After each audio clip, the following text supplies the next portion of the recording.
The Maestro. Dirty. Shots! Why? This is cool. Let it go. How about you hold it? There's a lady in the waiting room. She got a lady. Hello and welcome to my Dirty Shorts. I said I was not going to do another emotional short because I just said, it's unprofessional. It's not cool. And, but I'm going to do one. We lost Willie Mays last night. And no, I don't have a cool Maestro and Willie hanging out in a convertible, driving down the PCH story. Only met him a few times, shook his hand a couple of times, but every version of a mentor or person I met from the legends of baseball, from Dusty Baker to Hank Aaron to Ernie Banks to, I can just keep going, Ed O'Neill, every single one of them, Mickey Mantle, they all would inevitably, in telling stories about those days of baseball, would get to at least 3 Willie Mays stories. I saw Willie Mays do this, and it was like, to see the look in those guys' eyes, just tell you everything you need to know about how good he was. And he was every bit of everything that you want to think about that he was. If you want to get an idea of Willie Mays, you can look up his interviews, and I suggest you should. But look at the way he handled one of his last visits to the All-Star game. You saw the command of a guy, of a person who all his life had been in control. It did not start out that way. You can look up his stats. You can look up the stuff that he did. Maestro's not going to bury you with that stuff. That's easy. But let me tell you some of the things I heard around him and from him. He openly talked about how difficult it was for him to make the transition to Major League Baseball after playing in the Negro Leagues because he was a target. Everybody thought he was too much of a showboat. Everybody thought he was just everything that would be wrong with the game of baseball.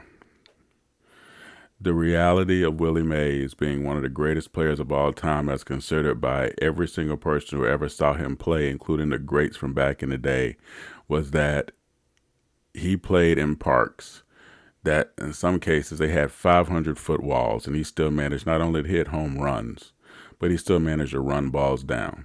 Yes, you heard what I said, 500-foot walls. Please look this up. The fact that he played in a park in which Babe Ruth, who was a great outfielder at one point before he became a pitcher, talked about you needed a horse.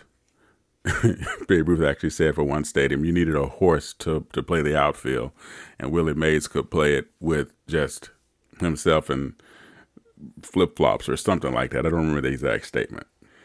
When you have a player like that who reshaped the game, a lot of people feel like the reason the All-Star game was created was because they wanted extra chances to see Willie Mays play, and he got into 25 of them, 25 All-Star games. And he was not a luxury vote, by the way. The other thing that Willie Mays did was he was willing to talk to anybody about how to play the game. And this is what I want to get at when I go back to his transition. He was miserable. He was unhappy. He's getting called the N-word and other things like that. Privately wanted to go back to the Negro Leagues. But the Negro Leagues were getting ready to fold. Everyone who knew baseball, including people who played against him, said, no, you need to be here. After a game, he was crying. He was in tears in his locker, saying he couldn't do it. Manager put his arm around him and said, yes, you can, because you're going to go do it tomorrow. And that was the last bad streak that Willie Mays ever had at the start of his career. The home run heard around the world, Bill Thompson, all that stuff, Do you know why they pitched to Bill Thompson? For those of you who might not know this little inside game, is because they didn't want to pitch to this really young rookie that was in the dugout because they knew he was dangerous, by the name of Willie Mays. And that story is always left out. And those two guys talk about that when they did a lot of their group interviews before one of them passed away. So even early on, he already had that impact to the game and the people around him who were considered the greatest of all time. He loved the All-Star game because he got a chance to play against all those greats in the American League, and he talked about how important the All-Star game was. But there was something else that Willie Mays said that I want all of our players here and people here to take away. He said, you always play the game with respect. You never say one team or one era was better than another era. You leave that for other people to talk about. But as a player, always respect the game, always respect your opponent, and always play with your best, and never complain. And that's something that is forgotten. And if he could say it, we should say it too. If 2 handshakes count as meeting him, then I'll take it.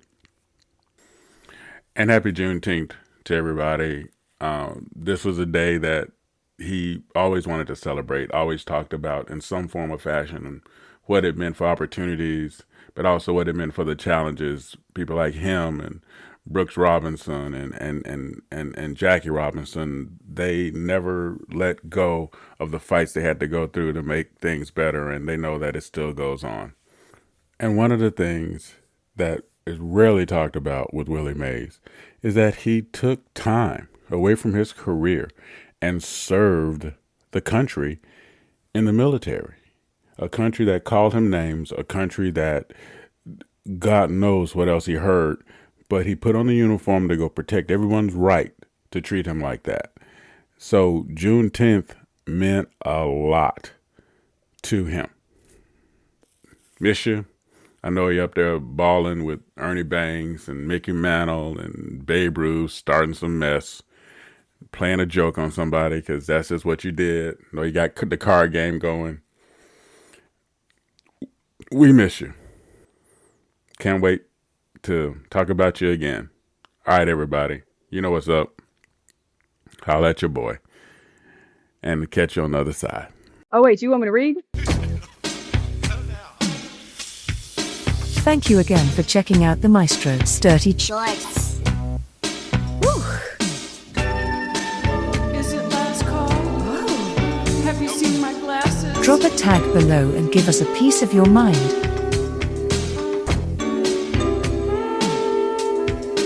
The Maestro. Dirty.